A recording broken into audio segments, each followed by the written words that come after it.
Hello guys.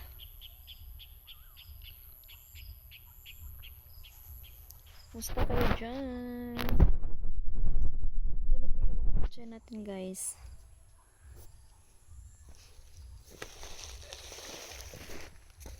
Yan na po yung ating mga picture. Bago naging pichay, daming pinagdaanan.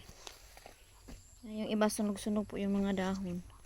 Yung iba lumalaki naman. Yan po sila. Kasi pag mag-init kasi, sobrang init po. Yan. Malalaki na po sila guys. Oh. Pwede na to ibinta sa Sabado. Kasi pag paabutin pa natin ng next week, wala, masisira na.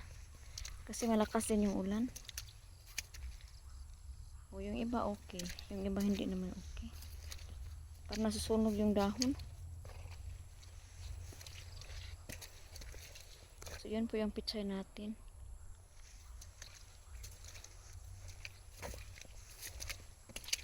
Yan, yan.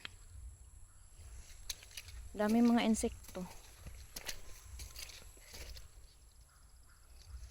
Kasi hindi tayo naglalagay ng mga pesticide ba. Kasi kinakain din natin. So yan. Sana pag hindi lang masyadong maulan, palagi tayo nagpausok. So ngayon sobrang ulan. Wala tayong mga tuyo. Para pang pausok. So yan. Yung sa kabila naman yung kailangan nating taniman. Kailangan pa talagang linisin. Ang dami pang trabahong kailangan gawin.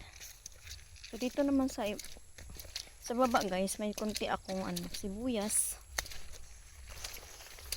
Yan yung mga sibuyas natin, hindi pa nalinis. Pero okay lang yung tubo nila guys. So nakita ninyo. Ganda naman yung tubo. Kailangan tagalinisin.